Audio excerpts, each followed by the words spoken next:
When you think that part of the component of news coverage around the country every year is the excitement and the fun that people get watching an old building being demolished, and they wire it very carefully for days, and it's a very careful operation in order to make sure that a building comes down safely. I think the last one we saw was when they brought down one of the old casinos in Las Vegas. I mean, this is just stunning to see these things come down. And then late afternoon, 5 p.m., still another building collapses. 7 World Trade Center. I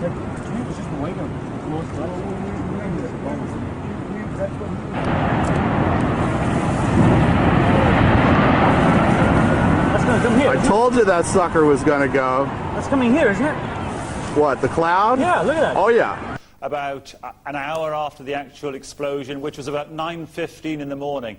If you wanted to calculate a time to cause maximum disruption, you would calculate that time as the start of the working day and perhaps the biggest, busiest complex in the world. That's 47 stories tall. There you can see it going.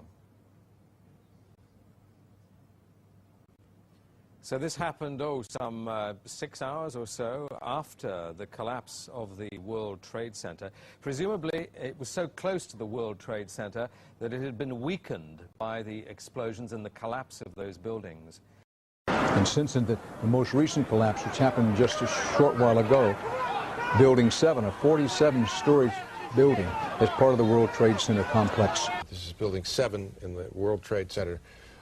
Area is collapsing now. Whether we don't even know whether this was something that was engineered for safety reasons or it just happened as a consequence of the 2 collisions this morning.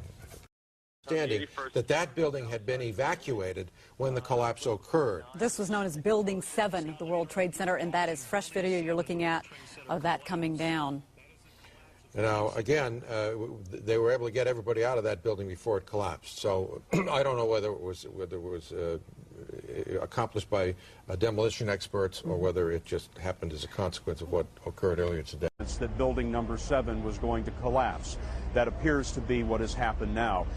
I don't know exactly how many stories the building is, Dan, but standing at the base of it, watching it burn about an hour ago, it looked to be something on the order of 50, 60 stories, as you said, a very, very large office building. It was an abrupt, total, and complete collapse at the speed of free fall. In fact, you were just told by police that you should move out of your apartment, Fabiana. Yes. You've got Carolina here? Yes. They advised us to leave because we have... Oh, my God. Look behind us. Please pan in this way. Please be careful of your baby. This is it. That's the building coming down. Oh, my God. Oh, my God. Oh, my God. No. No. Listen. We'll be all right. We'll be all right. We're okay. I think we're okay. Ashley, I think we're okay. Building 7 ablaze at the moment and apparently getting ready to collapse.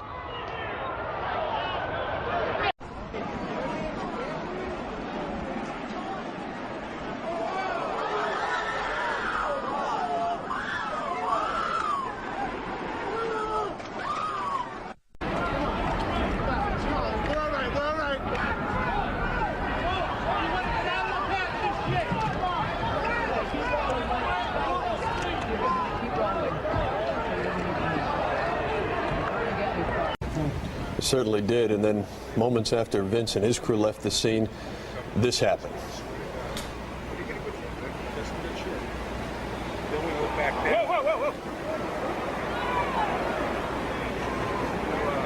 The collapse of World Trade Center number 7.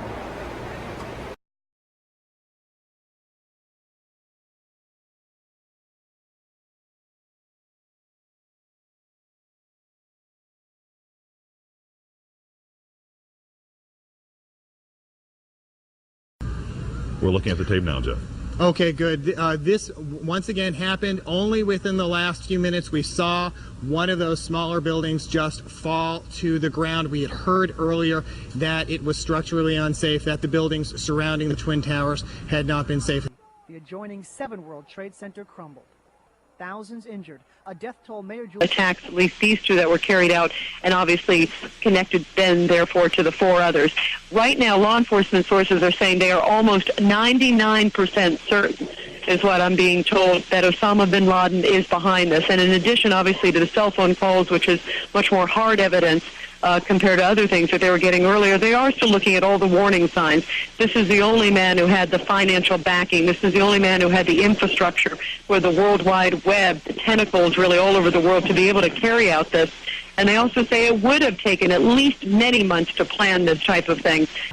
We were watching the building actually because it was on fire. The bottom floors of the building were on fire, and you know, we heard this sound that sounded like a clap of thunder. Turned around, we were shocked to see that the building was well, it looked like there was a shock wave ripping through the building, and the windows all busted out, and you know, it was horrifying. And then you know, about a second later, the bottom floor caves out, and the building followed after that, and we saw the building crash down all the way to the ground. You know, we were in shock. Folks standing here on the corner of Leonard Street and West Broadway. We were just sitting here watching all the smoke pouring up from number 7. Number 7 is the kind of reddish-brown building that's towards the north end of the complex. And although we really couldn't see much damage on it, there was smoke pouring out of it here for hours. And folks just kind of standing around milling about it. And then I wasn't watching. I just could tell from the reaction of the crowd what had happened, because I'd heard it already before. The gasp, the screams, people immediately turning and starting to run, even though we're probably a dozen blocks from the center itself. People starting to run away from the scene, and I turned in time to see what looked like a skyscraper implosion. It looked like it had been done by a demolition crew. The whole thing just collapsing down on itself, and another big, huge plume of gray and white smoke shooting up into the air, and then more of the smoke billowing up the street here. So that's number 1, number 2, and now number 7 that have come down from this explosion, and folks just simply can't believe it.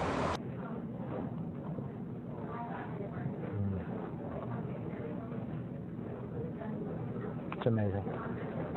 Amazing, incredible, pick your word. For the 3rd time today, it's reminiscent of those pictures we've all seen too much on television before, when a building was deliberately destroyed by well-placed dynamite to knock it down.